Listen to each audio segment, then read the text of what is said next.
So yun, good day mga par. Papunta tayo ngayon kila Boss Frank. Tara, samahan nyo ako kasi papamaintenance natin itong bike natin mga idol. No? Hey! Linis diba kasi hindi porke malinis mga idol all goods na. Kailangan pa rin natin ipamaintenance itong bike natin. Hindi kasi sapat mga idol na malinis lang yung panlabas na ito kasi nadudumihan din yung loob. Tapos yung mga bearing kailangan din i-repack, like yung headset, yung bearing ng hub, tapos yung BB. So yun yung kailangan natin ipa-service ngayon kila Boss Frank. Kaya tara, samahan nyo ako mga idol. Mamaya mga idol, papakita ko sa inyo kung gaano kadumi yung mga parts natin at kung ano yung gagawin dito sa bike natin. Tara, samahan nyo muna ang bumiyahe at pumunta kila Boss Frank. Let's go!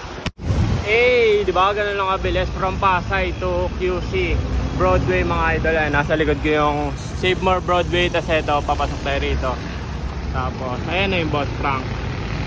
Yan, dyan natin maintenance tong bike.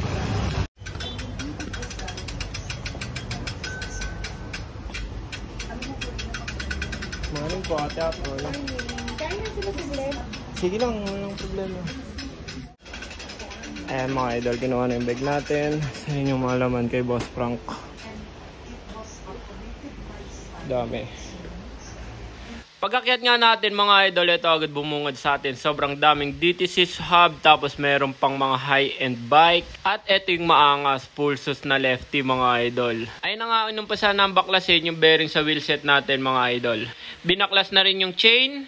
Hugutin mo na rin yung crankset par. Sabay baklas ng BB. Overall maintenance kasi ang gagawin dito mga idol. So lahat ng bearing is i-repack. At eto, pakita ko sa inyo yung BB natin mga idol. Tignan nyo, kinakalawang na. Kasi madalas natin ginamit to ng umuulan. Tapos yung sa hub natin mga idol, eto, tignan nyo, may kapi na nga mga idol. So kinalawang na rin yung bearing dito.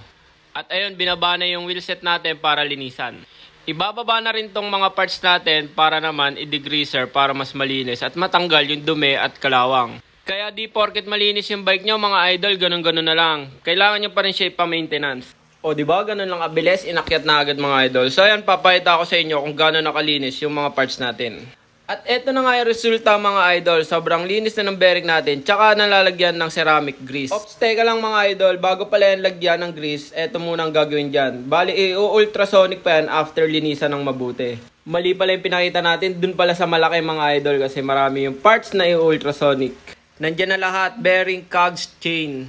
Habang inu-ultrasonic naman yung parts natin, eto ibababa na yung frame para naman linisan. Para bago ikabit yung parts natin mga idol is all goods na. O, ayan na yung wheelset na binaba kanina, sobrang linis na. At yung pinakita kong kape-kape mga idol, ayan parang bago na ulit. Eto na yung resulta after ng ultrasonic mga idol. Tignan nyo naman yung tubig, napakadumi. So sobrang smooth na ng bearing natin, grasa na lang kulang. Then dumating na rin agad yung frame natin. Sobrang linis na mga idol. Hindi gaya ng pinakita natin kanina. You know, linis so parang bagong build bike na naman to. Then eto na nga mga idol. Nilalagyan na ng ceramic grease yung mga bearing natin. So ang ginamit dito is yung Kogel. Kabit mo na yung BB par. Bearing naman sab yung kinakabit mga idol. At eto na nga, konti-konti nang nabubuo yung bike natin ulit. Pagtapos ikabit ng wheelset, kinakabit na yung kadena. Tapos eto, konting tono na lang mga idol. All goods na. Tapos pakita ko sa inyo kung paano nilalagyan ng chain lube. Ayan, isa-isa pa yan mga idol. At eto na nga, pag minekos-mekos na mga idol, all goods na yan. So matatapos na. Wheelset na lang sa harap yung kulang. Then eto, kinabit na nga mga idol. So all goods na, tara, uwian na. One eternity later. Mag-iwan pa lang sticker ko, Ate Apple. At eto nga, iniwan nating sticker, dinisplay na ni Ate Apple. Yan mga idol, tapos na nga gawin dito sa Boss Frank, kaya nasa likod natin. Kaso, ang problema natin, umulan naman. Ayun, no? Hey! Kakatapos lang i-repack, ganyan na agad mangyayari. So, sobrang smooth, kaya uwi na tayo ng dahan-dahan. Let's go. So yun mga idol, pauwi na tayo. At eto na nga, inaabot na tayo ng ulan kung kailan. Kakatapos lang natin magpa-repack nila Boss Frank. Siyempre kasama na bike wash doon mga idol. All goods yun, all in, lahat na yun.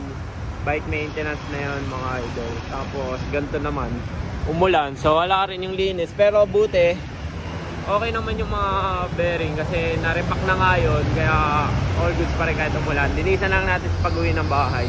And nag-iwan na rin pala ako ng sticker doon para sa mga gustong humingi ng sticker mga idol. Ayun, meron na. Hingi na lang kayo kay Boss Frank or Ate Apple. So yun, wag ka naman sana umulan. Kakapagparepa ko pa lang. Alis wala lang makita. Lakas ng ulan mga idol. Bagyo na ata ito.